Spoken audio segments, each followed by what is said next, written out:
Welcome to your cozy corner of calm. Here, you'll find gentle stories and the soothing sound of rain, created to help you unwind, ease your thoughts, and drift peacefully into sleep. If this space brings you comfort, consider subscribing so you'll always have a quiet place to return to. Now, make yourself comfortable, close your eyes, and let tonight's story carry you gently into rest. Vernon pointed to his watch and gave me a thumbs-up signal. If I hadn't had the regulator mouthpiece between my teeth, I would have cussed at him. He always wanted to go up before I did, and it wasn't because I was particularly reckless. He was one of those never-take-a-chance guys who would drive 5 miles below the speed limit and hold up traffic. It was so damn beautiful at that depth. Maybe it's nostalgia. Maybe it's because it was the last time. But I remember it as an especially good day. We were only down about 30 feet, and we could still see orange. The colors were fantastic, and I captured an endless series of exquisite images with little or no flash. Vernon was always clinking around with his knife and turning over rocks, searching for something different. He never found it, and he never took any pictures. No wonder he always got bored while we still had plenty of air. It was never boring for me. Never. It was like another world, remote and peaceful.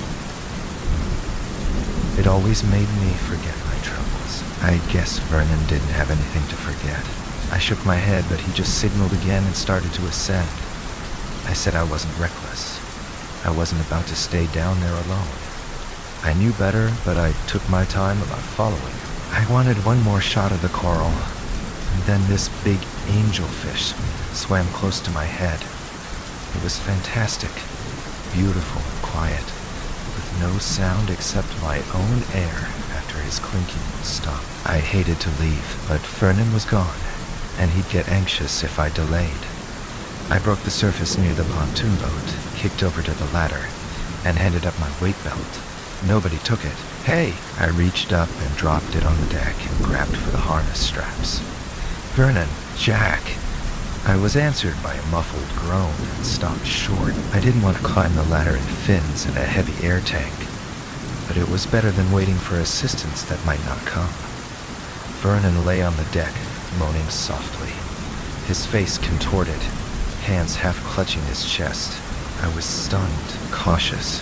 No risk, Vernon. We had been down only 30 feet, and I wasn't 2 minutes behind him. Not the bends, obviously. An accident. Accidents don't happen to people like him. He still wore his fins and weight belt. Vernon? I knelt beside him and touched his arm, but he didn't respond. I glanced around for Jack and found him in the bow, slumped against the railing with his mouth open. He looked dead. Vernon, I said again, and shook him. He opened his eyes and stared right at me. What happened? I asked. He reached up towards his throat with one hand, and his lips formed the words, "Help me," but he made no sound.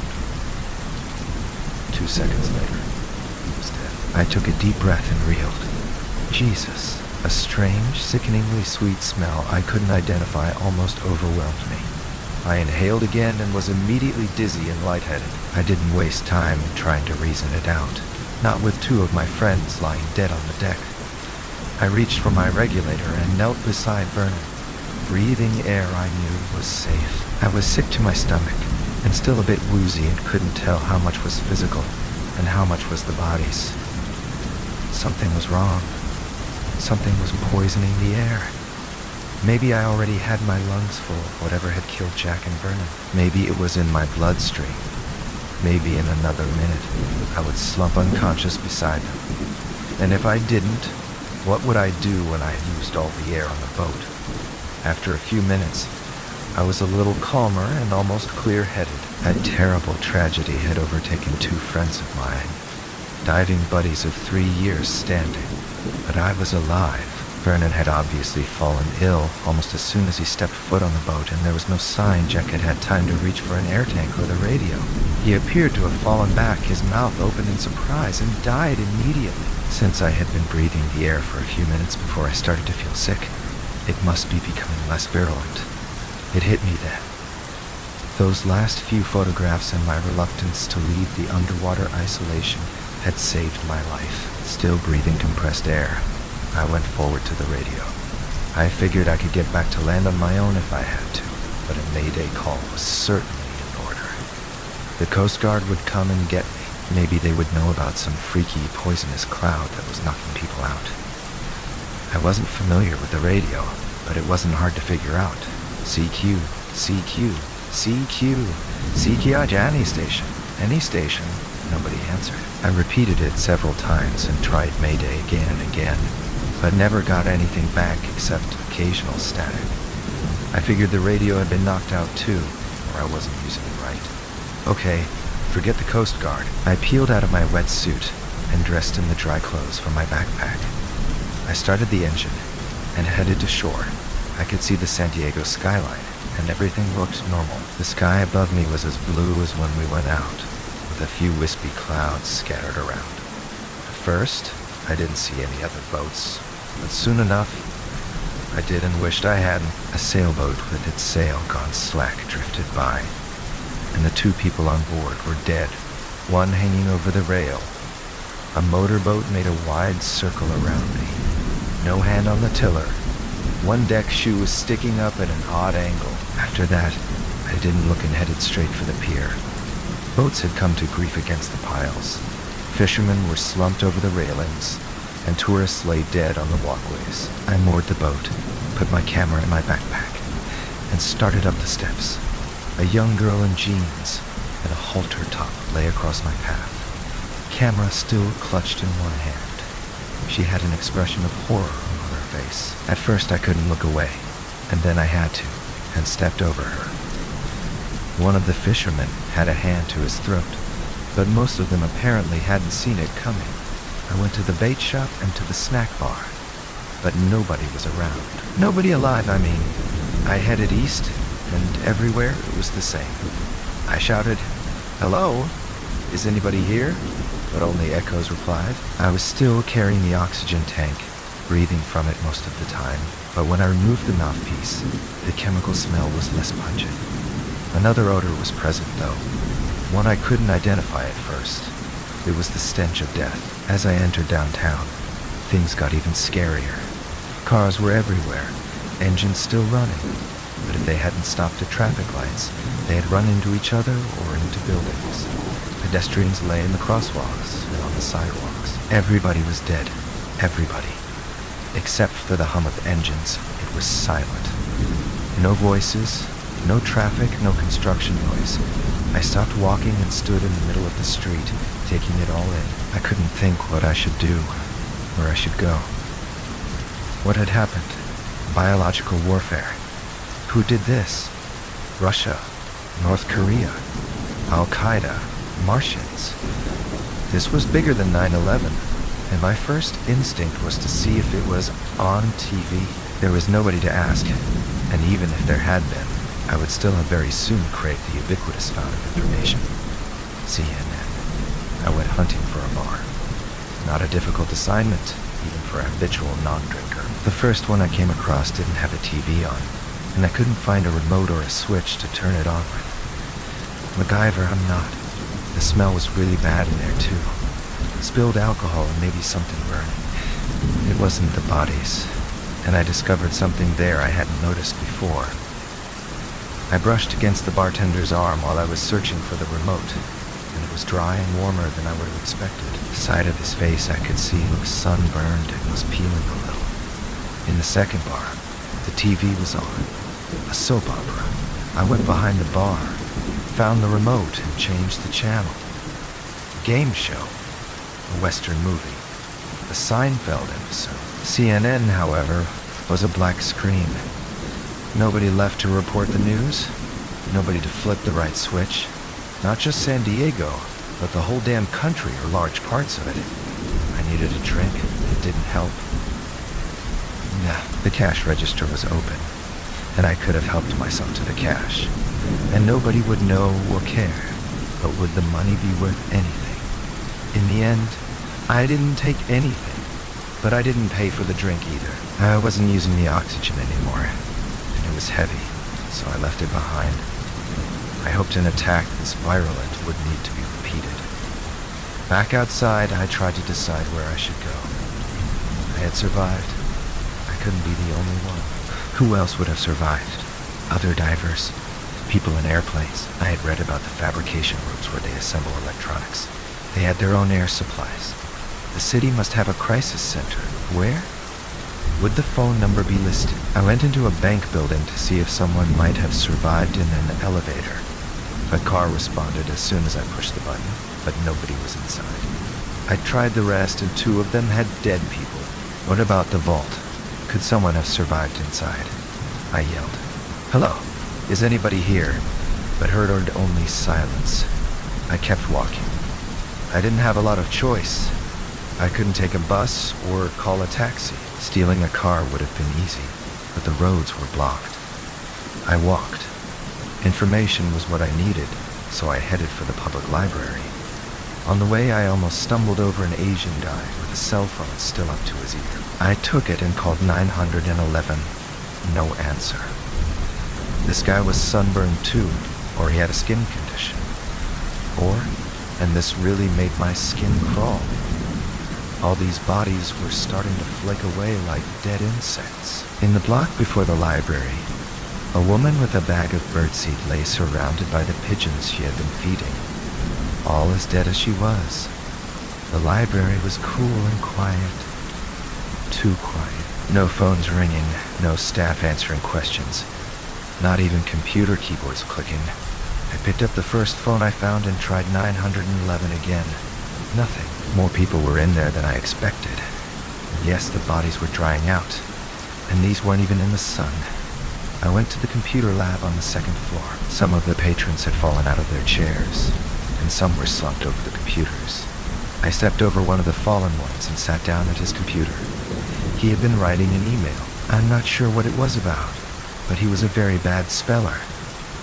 Under the circumstances, he wouldn't mind me deleting it. I went to Google News and CNN.com and found a lot of depressing headlines, but nothing out of the ordinary. In fact, maybe all these other problems had just been solved. I clicked reload, but nothing changed.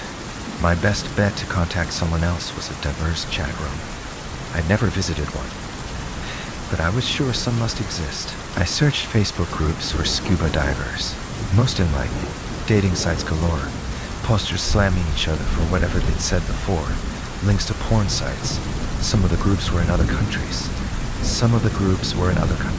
The distance made them promising, but except for the British dating sites, they were in languages I didn't speak.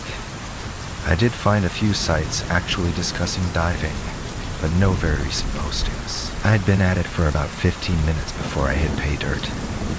What the hell happened? Posted by ScubaFan83. I had to register before I could post, and I was terrified the other diver would log off before I could reply. I had to come up with a password with letters and numbers, and my mind went completely blank. I finally settled on Vernon.4 and posted, I don't know, but everybody in San Diego is dead. Where are you? No immediate answer came, and while I waited, I checked the news again and tried a few more sites. The body at my feet was flaking away as I watched. Whatever he had taken into his lungs was consuming him. Florida. They're all dead, my mom. Everyone. What are we going to do? Not having a family has some advantages. My mother died when I was 15, and I hadn't seen my father since I left home at 18. I didn't need to call anyone to see if they were still alive. Sorry about your mom, I typed back. I don't know what to do either. Wait and see, I guess. There must be other survivors. Are you okay where you are? I guess. This is really scary. Please, keep in touch. I'm in the library, and I'm going to try to get home. I'll let you know when I get there. I did want very much to get home, but it was a long walk. When I came out of the library, I checked the bicycle rack, but of course, all the bikes were locked up. I started walking and then noticed the sun had gone behind a cloud. A dirty brown cloud. A dirty brown cloud. Somewhere something was on fire. Maybe a plane had crashed, or maybe this was another phase, another weapon of mass destruction. As I walked down the street with bodies everywhere, I remembered the Stephen King story. The Stand, wasn't it? Where the guy walks through the Holland Tunnel, climbing over bodies in the dark. That scene gave me nightmares. At least it was still light, but if I had to walk all the way home, darkness might fall before I made it. The trouble with reading Stephen King is you start to wonder what else might be out there in the dark. Almost an hour passed before I finally happened on a bicycle that wasn't badly damaged when its rider pulled it over on top of him. The rider was a well-muscled young man who wore a red jersey, and a very surprised expression on his face. Or half of his face anyway. The other half had flaked away. A little further on, a dog with a guide dog harness lay across his master's body. On the bicycle, I was making good time, weaving in and out of stalled traffic and walking when necessary. When I thought of the hospital, it was a straight shot down 5th Avenue, and somebody might be alive there. Somebody more useful than Scuba Fan 83. Hospitals use oxygen, and while survivors were most likely to be sick people, a doctor or nurse could have been in isolation with a patient. I put the bicycle in the rack and didn't bother to lock it. The hospital was the same as everywhere else I had been. Bodies on the floor slumped over desks or chairs. Computer monitors were on. The elevators worked. The familiar antiseptic hospital smell was everywhere. I walked through the corridors calling, "Hello? Is anybody here?" and getting no answer. I tried the surgery wing, where I found doctors and nurses on the floor and one patient with a rubber mask covering his face. He was dead, but his skin wasn't flaking away. He was what you might call collateral damage. I took the stairs to the next floor, which included obstetrics, and that was the worst part. The dead babies, I mean. Most of the mothers died happy, though. The incubators in the NICU were empty, but one woman in a rocking chair held a tiny baby in her arms. They were both dead. On the 3rd floor, I opened a few doors, but it was always the same. Patients dead in their beds. I kept walking and calling, but I was losing hope. "Hello? Is anybody here? Well, it's about time." I jumped. The voice had come from an open door and was muffled or distorted. I went in, and a woman lay on the bed with an oxygen mask over her mouth and nose. She asked, "Where's the damn nurse?" That's how I met Eleanor. She was a small, slender woman with big dark eyes and hair so short I knew she must have had radiation or chemotherapy. I couldn't have guessed her age. Her cheeks were flushed, and her eyes a little too bright, but she didn't look terribly sick. She was, in a quiet, unshowy way, quite beautiful.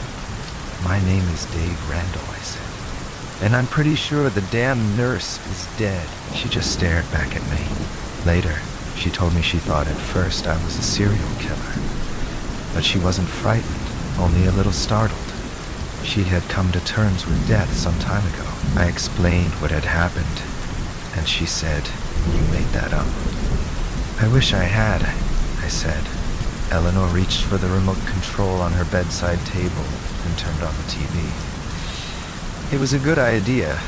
The CNN blackout might be over. It wasn't, though, and several other stations had also gone black. Seinfeld was still on. It must have been a marathon. Eleanor left the TV on, muted, and reached for the bedside phone. She let it ring for a long time before she put the receiver back in the cradle. "I guess he went first then," she said matter-of-factly. She didn't bother telling me her life story or asking for mine. I told her I had been on the way home. I still wanted to go home, but I couldn't leave her. Circumstances had made me, to some degree, responsible for her, unqualified as I was. I wasn't equipped to be the hero of this story. "Is anyone else here?" she asked. "I don't think so. You're the first I found. I didn't check the rest of this floor." "Check," she said. It was a suggestion, not a command.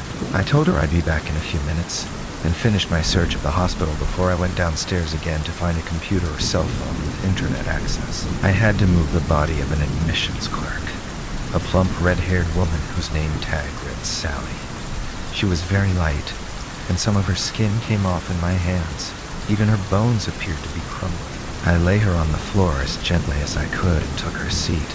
I checked in with Scuba Fan 83 and told him I wouldn't be going home tonight. I guess he had been waiting anxiously to hear from me. He was glad I had found somebody else alive. I didn't bother to mention she would probably die without medical attention, but decided he'd better not try to search for anybody outside. He was safe alone in his apartment, with enough food to microwave for a few days, and he had his video games.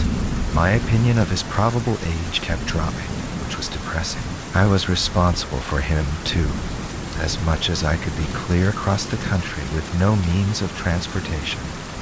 The best we could hope for was to survive until somebody in charge figured out how to communicate with us. I guess I don't have to go to school tomorrow, he said.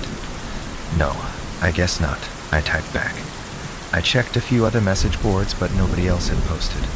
There were still no updates on Google News or CNN.com. I tried the British dating sites and even a German site. Nothing. Next, I went hunting for food. Whatever else happened, we had to eat. The kitchen was very fancy, but the microwave controls were self-explanatory, and the refrigerators were fully stocked. I'm not much of a cook, but I scrambled some eggs, toasted bagels, and heated coffee. I figured I'd have to find out what Eleanor could or would eat before I went any further. I carried the tray up to her room. At first, I couldn't remember which one it was, but when I called Eleanor, she answered right away. She looked pleased to see me, but didn't ask what took me so long. She took a few whiffs from the oxygen mask. "Can you eat any of this?" I asked. "I can get something else." "This will do nicely," she said. The bright spots in her cheeks were brighter, and she was very pretty. "Fever or excitement?" "You were waiting for the nurse before," I said. "Can I do anything for you?" I had in mind a pain pill, a bedpan or another pillow, hopefully nothing involving needles. "You done good," she said, and bit into a bagel. I shouldn't drink coffee, but what the hell, right? I agreed. The eggs tasted great, if I do say so myself. "When we're done eating, maybe you could help me to the bathroom. Damn good thing you came along," she added. I told her about Scuba Fan 83, whose name was actually Marcus. "Geez, poor kid," she said. "I guess I'll have to keep track of him until he connects with somebody," I said, like a big brother at long distance. There was a silence while we both contemplated what would happen to him if he didn't connect with anybody. How long could he survive by looting grocery stores or whatever? How long could I? When the food was all gone, I helped her get out of bed, a complicated process requiring the unhooking of wires, and walked the few steps to the bathroom. She didn't need much help, but she was almost as light as Sally, the admissions clerk, and her skin was very warm. We tried all the TV channels again, and then we sat and talked for a while about scuba diving and rose gardening, which was her passion, and other pleasant subjects. We didn't wonder what had happened or why. There was just no point. She fell asleep early in the evening, and I went downstairs and posted to Marcus. I told him about the coral and the angelfish, and about Eleanor's rose garden, and he told me about his video games, and then he said he was going to bed. It was 3 hours later in Florida, and he was well past his bedtime. I went back upstairs and checked on Eleanor, and then found an empty bed, almost directly across the hall from her room. I left both of the doors open in case she called during the night. I was exhausted, and even the narrow hospital bed felt good, but I couldn't sleep. My mind kept racing, going over and over the events of the day, and all the things we hadn't talked about. It doesn't happen every day that life, as we know, completely changes while you're watching an angelfish. I may have dozed on and off, but I was wide awake when Eleanor called. Even before I got into her room, I knew what she was going to say because I felt it too. "Something is outside," she said. Something was very definitely outside. I looked out the window and couldn't see anything, and I couldn't hear anything except Eleanor's oxygen, and I didn't smell anything but the familiar hospital smell, but it was out there. I could feel it. It was creepy as hell. "What is it?" she whispered. I shook my head. We couldn't possibly sleep and could think of nothing to do or even to say. We sat together holding hands for comfort and waited. We never heard anything, but once we sensed a vibration as if there had been an earthquake or something had hit the building. She finally fell asleep with the mask over her face, but I stayed in the chair by her bed, holding her hand. I woke up still in the chair, and sunlight was coming in the window. I got up and looked out, but didn't see anything unusual at first. It took me a minute to realize what was different. I couldn't see any cars in the parking lot, and several had been visible from the same window the day before. I thought maybe I was losing my mind. I started for the door, and Eleanor took off her oxygen mask and said, "Where are you going, Lord Randall, my son?" Not to be outwitted, I smoothly replied, "Huh? Where are you going, my pretty young one?" I stared at her. Maybe she was losing her mind. "Oh, never mind," she said. As George W. Bush once said, the illiteracy level of our children is appalling. "Whatever you say," I said. "What would you like for breakfast?" She beckoned me closer to the bed. In an apologetic tone, she asked if I could find the nurse with the narcotics keys on her belt and get her meds from the locked cabinet. I could, and I did. "I'm not really hungry," she said. "You have to eat, though," I said. I didn't want her to leave me. She was all I had. I went back downstairs and explored the pantry cupboards. I wasn't hungry either. Nothing looked good. I took some fruit and bread and bottles of water and put coins in a vending machine for candy bars. I checked the internet again. No news, no word from Marcus, no postings on the scuba diving sites. 11 cunts at the food without interest. She drank some water and lay back with a sigh. "Is Marcus okay?" she asked. "He's fine," I said. She studied me intently. "I think that's the first time you lied to me," she said. She sounded a little short of breath, but didn't reach for the mask. "Nothing gets past you," I said. I didn't want to think about what might have happened to Marcus. She didn't eat very much, and she might have been weaker than the day before, but her mind was certainly sharp enough. "You should go home," she said. I nodded. I was nervous about leaving her for very long, but I figured I could get home and at least check on things, get some clothes and stuff, and come back. What would happen to Eleanor if something unforeseen happened and I didn't get back? What would happen to her even if I did? "Do you have a girlfriend?" she asked. I shook my head. I did. We broke up a few months ago. I felt a little guilty because I hadn't even thought of her. I saw no reason to think she would be alive. I didn't go home. I was gathering up the breakfast dishes when Eleanor suddenly, fearfully said, "It's back." It was back. The hair on the back of my neck stood up. I started toward the window, and Eleanor, my lovely, fearless Eleanor, clung to my hand to hold me back. "Don't," she said. But I pried her fingers loose and went anyway. And yes, this time I saw it. "Holy crap," I said. "What is it?" she asked. "What do you see?" I didn't answer. I went back to the bed, unhooked the wires, and helped her get up. She had to see it for herself. Something very big was out there, something huge and white that moved smoothly past the window. It slithered, if something taller than a house can be said to slither. "Holy crap," she affirmed. "What is it?"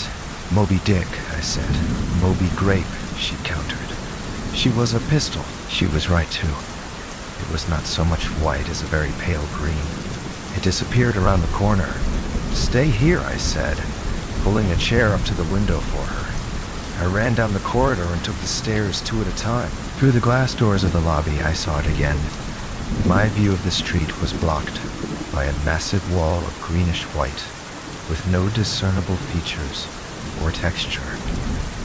Every hair on my body stood at attention. At first, I couldn't tell whether or not it was moving, but finally, it slid past, ending in a huge, round tail. The street was empty. I went closer to the doors and could see no cars, no parking meters, no traffic lights. And yes, we have no bicycle rack. In the middle of the night, I had reasoned that water and electricity and the internet would be available until lack of maintenance led to eventual failure. But now I could see the possibility that wires soon be down everywhere. I went back upstairs. Eleanor was half asleep in the chair, and I helped her back to bed. "Is it gone?" she asked. "I think so." I didn't know what else to say. "I guess there's peace in the Middle East," she said. "Yeah," I agreed. "And we don't have to worry about the price of gas." The bedside phone rang. We both jumped. She reached for it. It might be her husband, but I got there first. It only rang once, and then the line once, and then the line was dead. No phone, no internet. There went my chance to repopulate the earth with a British diver. Would cell phone towers still work? Or landlines in neighborhoods where undergrounding was complete? "I guess we lost Marcus," I said. I wished we had traded phone numbers while we still had time. My mind raced with things I should do for my own survival. Electricity would be next. I should have emptied the vending machine and eaten the perishables first if I went downstairs right now. But I didn't want to let go of Eleanor's hand. When the electricity went off, the frozen food would spoil too. I could live on canned goods for a long time, and then what? "Hospitals have emergency generators," she said. She could read my mind, but how long will it last? I still wanted to go empty the vending machine, but I could always break the glass. Rules I had followed all my life no longer applied. I should have bought the bike inside, I said. I told her about the streets being cleared. "Cleaning up," she said. "They exterminated us, and now they're tidying up. They're moving in." "You know what that makes us," I said. "We're the cockroaches." We sat in silence for a few minutes. She was turned toward the window, and I thought about what was outside and what wasn't.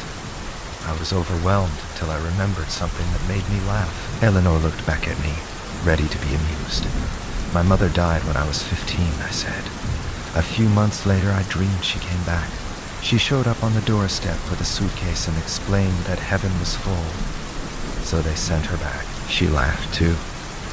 A scary, breathy little laugh. "Yeah, I guess it's full now." Did you ever see the play Our Town? I read it in high school. I always liked Wilder's idea that the dead could know what was going on with the living as long as someone remembered them. "Will you remember me?" "You know I will," I said. "But who will remember me?" "Other people must have survived," she said. I nodded. "Other hospital patients, other divers. But how will I find them?" "I don't know, but you will. Cockroaches have survived for millions of years," Eleanor said. "Be a good little cockroach, Dave. Survive." I stared at her. She was right, but I wasn't sure the ones who died instantly weren't the lucky ones. It was the last real conversation we had. She took a long nap, ate a few bites of lunch, and drifted off again. I didn't want to lose her, but it was inevitable. I might never see another living person, and she was more alive than most, even when she was dying. I thought again about heading home, but to what? My landlord and neighbors crumbling in the halls. My apartment was the one door I had a key to, but there must be a lot of unlocked doors to choose from. What possessions did I have in my apartment that mattered? Eleanor died during the second night. I was tired enough to sleep for a couple of hours, but then I started to obsess about what to do with her body. I couldn't leave her to rot in her bed. I could put her in the freezer while we still had power. I wanted to bury her someplace nice like the Rose Garden in Balboa Park. She would like that, but I had no transportation. If the grave snakes had cleared the roads, they had also removed all the vehicles. I didn't know when they might come back or how safe it would be out on the streets, day or night. Even if I could transport her to the park and find a shovel and dig a hole, I knew what agoraphobics must feel. My instinct was to stay in the shadows, in the corners, not to be caught in the open. Cockroach instinct, I guess. In the morning, I tried to eat and couldn't. I couldn't let depression and apathy win if I was going to survive. Eleanor had wanted me to survive. The hospital lobby, where I had seen the grape snake, snapped me out. The huge glass doors would open automatically when approached, but the creature had not come in. It had cleared the streets, but didn't go into the buildings. Would the entrance to an underground parking garage?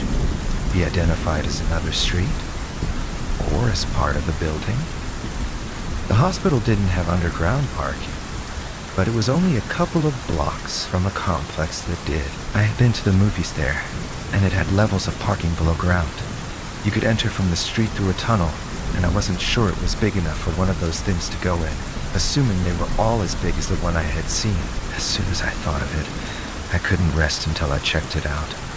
It was all I could do to make myself proceed with minimal caution, stay close to the buildings, and scurry across streets like, yes, a cockroach. I didn't take anything with me, which was probably foolish, but all I could think of was reaching my destination. Never mind what I might find there, or whether I could get back. When it came down to it, I couldn't bring myself to go down the ramp for fear I would come face to face with the snake, if it had a face. I went into the courtyard and got on the elevator, but as soon as the doors closed, I broke out in a cold sweat. If the power went out while I was in there, I would be trapped and starved to death. I would prefer to be eaten. I took the stairs. I opened the stairwell door cautiously, but I had no sense of danger. I could see a good part of the garage from the doorway. It was full of parked cars. One car had run into the wall, and one into another car. I thought I would have to break a window to get in, but I got lucky. The decomposed body of a driver, little more than a pile of clothes, lay next to his car, and when I shifted it with my foot, I found the key fob underneath. The car chirped when I hit the button. It was so ordinary and familiar a sound, it was as if someone had spoken. The car was roughly perfect, one of the smaller SUVs, easy to maneuver, but with plenty of storage space. I could transport Eleanor's body or fill it up with supplies. Just sitting behind the wheel gave me a tremendous sense of freedom and power, but I might also call attention to myself. The engine started easily, but getting out of the garage was tricky. A car was stopped at the pay booth, and I couldn't get past. The driver's side window was rolled down, and I reached in and unlocked the door, but the car was out of gas. To get it out of the way, I would have had to push it uphill all the way to the street. So I backed the SUV down and around the corner, out of the way, climbed back up the ramp, and pushed the car downhill. Once started, it gained momentum so fast that it crashed into the wall. No loss, but I was afraid the noise would attract a snake. Once the car was out of the way, driving through the gate, which broke with a sharp snap, and up the ramp was easy. At the top, past the watch for pedestrian sign, I looked instead for a flash of greenish-white in any direction. The coast was clear. I drove the SUV right through the hospital entrance, the glass doors swinging open ahead of me. The electricity was still on. I went upstairs to Eleanor's room. I had pulled the sheet over her face, and the mound she made was pathetically small.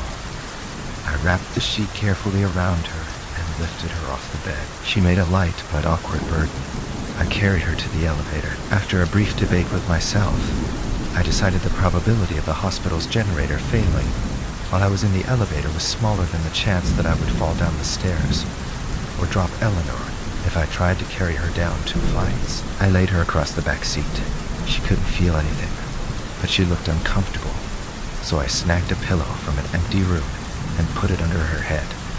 Then, I started loading up the cargo space with supplies. I kept looking out the front doors to see if they were coming after me, and my sense of urgency had me almost running through the halls. I took some medical supplies, enough food to last me a few days, and after some hesitation, the security guard's revolver.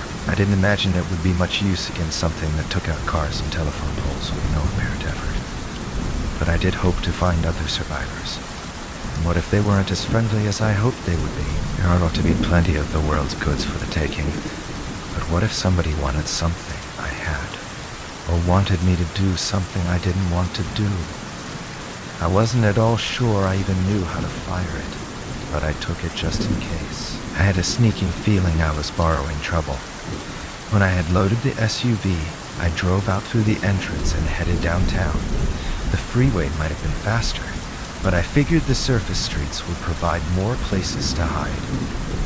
I kept glancing nervously in the rearview mirror. but the driving was a cinch. No traffic, no red lights, no stop signs, no need to watch for pedestrians. I kept my speed down and was still downtown in minutes. I was headed down Broadway when I glimpsed a flash of movement behind me.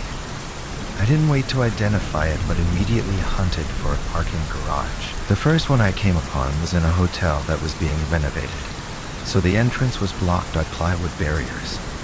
I plowed right through them and drove straight to the farthest parking spot I could find.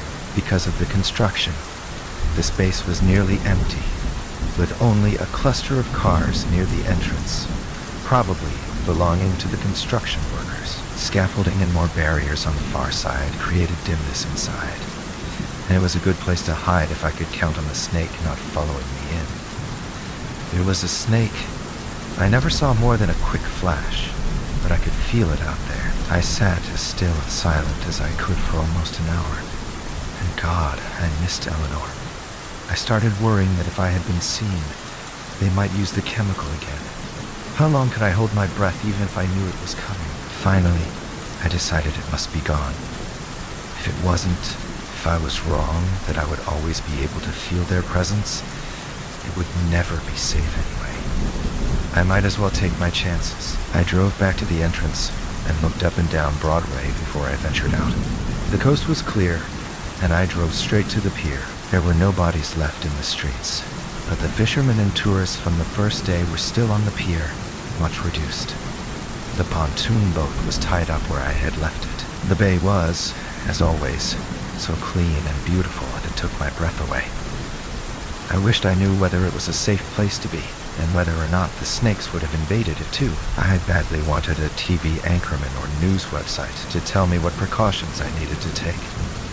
In the end, I couldn't resist, even if it might be my last resting place too. I took Eleanor's body on board and cast off. I didn't start the engine, but let the current take me out. The day was bright and sunny, hotter than the day civilization ended. I didn't see any life, but at least I didn't see dead fish on top of the water. Maybe I wouldn't have to become a vegetarian after all. The silence out there was wonderful, not like the unnatural quiet of the city streets. I could hear only the waves slapping against the hull and the wind. I missed the cry of seagulls, though. The skyline looked so normal from the water. No sign of death or destruction. No great colored invaders from outer space. If I was sure those things couldn't swim, I would have stayed out and gone down to see if the underwater world was unchanged. After a few minutes of soaking in the sun and sea air, I said a quick prayer, and eased Eleanor's body over the side. Burial at sea, an old and respected tradition. I hoped she wouldn't object. If she did, she might haunt me. I turned on the engine and headed back to shore. I thought about fishing off the pier for my dinner, but it was too exposed. I got back in the SUV and drove back to the hotel parking garage. It would be easier to hide and evade on foot and save the SUV for necessary longer trips. The library, full of books on every subject, and a supermarket full of supplies were within walking distance. There was another hotel in the next block, and I had no trouble finding an unlocked and unoccupied room. If I ignored the decomposing body of a maid in the hallway, I carried in some of the supplies from the SUV and left others for a quick getaway. I made myself at home. It was a very nice hotel, and put together a meal. There is a great deal to be said for having nobody else to worry about, but it was damned lonely. The hotel was right across the street from the Spreckles Theater, which gave me a great idea. I crossed the street and investigated. Fortunately, the door was unlocked, so I didn't have to break in. I found a custodian's closet and a backstage workroom, and I found where they kept the letters for the marquee. After a quick survey of the empty street, I climbed up on a ladder and changed the marquee. Survivor Date Randall Room, 17 Grant Hotel. I trusted grape snakes couldn't read English and hoped other survivors would eventually travel down Broadway. I spent the rest of the day exploring. The electricity was still on, and the plumbing worked fine. I went to the supermarket and unlocked a side door from inside so I wouldn't have to break the glass to get in when the automatic doors failed. I went to the library and gathered some books. The Wi-Fi did work, but I didn't find anybody online. The catalog computers still worked too, and I looked up books on how to grow vegetables and cook fish. I took a few novels too, as my other entertainment options were limited. I couldn't get into anything the first night in the hotel. It was so quiet I couldn't concentrate, or maybe I was just scared and lonely. I locked the door when I went to bed, although I had left it unlocked when I was out during the day, hoping to find a visitor when I came back. Fat chance. I put the gun under the bed. I dreamed about diving, about Eleanor, and about a world full of people and noise and all its familiar problems. It was hard to tell whether I was sorry or glad to wake up to the new, silent, empty world. On the third day downtown, I couldn't resist going back out on the water. I went out where I had buried Eleanor, and I found myself talking to her out loud. But the words were lost in all the silence. I considered putting on my wetsuit and going down to see if anything had changed, but I didn't. It wasn't safety rules or anything like that. I couldn't pretend. It was the same world. I fished off the side of the boat using a pole I found on the pier. I didn't catch anything, but I still believed there was life under the surface. Only the air breathers would have perished. I wasn't an experienced fisherman. I'd rather photograph them than catch them, but I was confident I would catch something sooner or later. I was drifting, enjoying the sun and the water, when a shadow passed below me. A very big shadow, like a whale or, oh my God, a great snake that could swim. I had the engine on and was heading for the pier before I could draw a breath. It was all I could do to make myself tie up the boat in case I dared ever use it again before I ran up the steps and along the pier. I ducked into the bait shop to hide, and I peered out the window just as it came up out of the water. The size and shape were right for a snake, but it wasn't grape-colored. It was gray, a glistening metallic gray. It was still at some distance, but it made a horrible braying sound as it came up, like nothing I had ever heard. Markings showed on the side facing me, curves and lines. They were oddly familiar, but my rattled brain took a few seconds to place them. Then it was a submarine. And he was a submarine.